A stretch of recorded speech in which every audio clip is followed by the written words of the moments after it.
ఇక ఏపీలో అరాచక పర్వం ఎటు చూసినా ఆగే పరిస్థితి కనిపించడం లేదు. కూటమి పాలనలో కక్ష సాధింపు చర్యలు, ప్రత్యర్థుల ఆస్తుల ధ్వంసమే లక్ష్యంగా దాడులు కొనసాగుతున్న పరిస్థితి. కంప్లీట్ డీటెయిల్స్ మా కరెస్పాండెంట్ రవీందర్ని అడిగి తెలుసుకుందాం.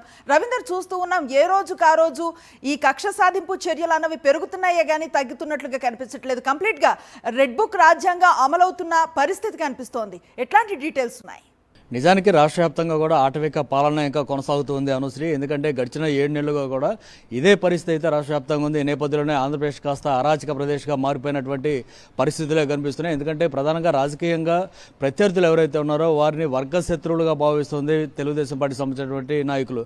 ఈ నేపథ్యంలోనే ఆ వర్గ శత్రువులుగా భావిస్తున్నటువంటి వ్యక్తుల తాలూకు మూలాలు లేకుండా చేసే ప్రయత్నాలు చేస్తున్నారు. అందులో భాగంగానే ప్రధానంగా వైఎస్ఆర్ కాంగ్రెస్ పార్టీ సంబంధించినటువంటి నాయకులకు సంబంధించినటువంటి ఆస్తులను ధ్వంసం చేసే కార్యక్రమం చేస్తున్నారు.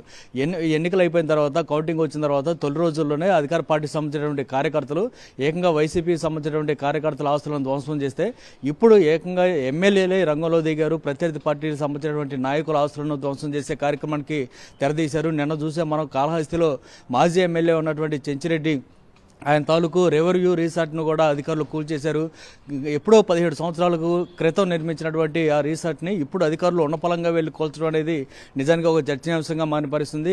ఎలాంటి ఆక్రమణ కూడా అక్కడ లేదు. ఉన్నట్టయితే నిజానికి అక్కడ మున్సిపల్ అధికారులు ఆక్రమణ తాలూకు నోటీసు కూడా ఇచ్చేవాళ్ళు. కానీ ఎలాంటి నోటీసు లేకుండా కేవలం అక్కడ లోకల్ ఎమ్మెల్యే సుధీర్ రెడ్డి చెప్పినటువంటి ఒకే ఒక కారణంతో వెంటనే అధికారులు అక్కడికి వెళ్ళి రిసార్ట్కి సంబంధించినటువంటి ముఖద్వారాన్ని పూర్తిగా కూల్చేశారంటే పరిస్థితి ఎలా ఉందో అర్థం చేసుకోవచ్చు. అదే కాదు, ఇక్కడ కాకినాడ రూరల్ కూడా ఎమ్మెల్యే పంతో నానాజీ మనుషులు వైసీపీకి సంబంధించినటువంటి కార్యకర్తలు మత్స్యకారులు ఉన్నటువంటి 5 మత్స్యకారుల దుకాణాలను కూడా కూల్చేశారు. రోడ్డుకు అడ్డంగా ఉందనేటువంటి ఒక కారణం చూపెట్టి ఎలాంటి నోటీసులు కూడా ఇవ్వకుండానే ఏకంగా వెళ్ళి కూల్చేశారు. వాస్తవానికి అంతకంటే ముందు ఒక్కొక్క షాపు నుంచి 2 లక్షల రూపాయల చొప్పున కప్పం డిమాండ్ చేశారు.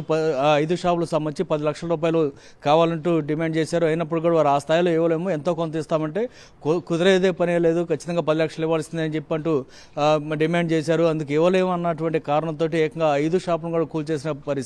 సో ఇప్పుడు ఈ రెడ్ బుక్ రాజ్యాంగం చూసి ఇక్కడ ఉన్నటువంటి అధికారులు, ముఖ్యంగా పోలీసులు కూడా ఈ రెడ్ బుక్ రాజ్యాంగానికి సెల్యూట్ చేస్తున్నటువంటి పరిస్థితి రాష్ట్రంలో కనిపిస్తుంది. నిన్న ఎమ్మిగనూరులో, కర్నూలు జిల్లా ఎమ్మిగనూరులో సీనియర్ ఎమ్మెల్యేగా ఉన్నటువంటి చెన్నకేశ్వరరెడ్డిని కూడా అక్కడ ఉన్నటువంటి సిఐ ఇబ్రహీం అత్యంత దారుణంగా జనంలోనే దుర్భాషలాడిన పరిస్థితి. వాస్తవంగా చెన్నకేశ్వరరెడ్డి 82 సంవత్సరాల వయసు ఉన్నటువంటి వ్యక్తి. అధికార పార్టీ అంటే టీడీపీ సంబంధించి కానీ ఇతర పార్టీలకు సంబంధించినటువంటి వ్యక్తులు కూడా చెన్నకేశ్వరరెడ్డిని అత్యంత ఆప్యాయతతో పలకరిస్తారు, పెద్ద ఆయన అంటూ సంబోధిస్తారు. అలాంటి వ్యక్తిని కూడా నడి బజార్లో పట్టుకొని సిఐ ఇబ్రహీం మాట్లాడిన పరిస్థితి చూస్తుంటే రాష్ట్రంలో రెడ్ బుక్కే రాజ్యాంగం అమలవుతుంది. రెడ్ బుక్ రాజ్యాంగానికి పోలీసులు కూడా సెల్యూట్ చేస్తున్నారు అనేటువంటి పరిస్థితి కనిపిస్తుంది. ఓవరాల్గా ఆంధ్రప్రదేశ్లో జరుగుతున్నటువంటి ఈ పరిణామాలన్నీ కూడా నిజానికి ప్రజాస్వామ్యవాదులంతా కూడా ఆందోళన చెందుతున్నారు. గతంలోనే దీని మీద గవర్నర్ నుంచి రాష్ట్రపతి వరకు కూడా వైఎస్ఆర్ కాంగ్రెస్ పార్టీ నేతలు కంప్లైంట్స్ కూడా చేశారు.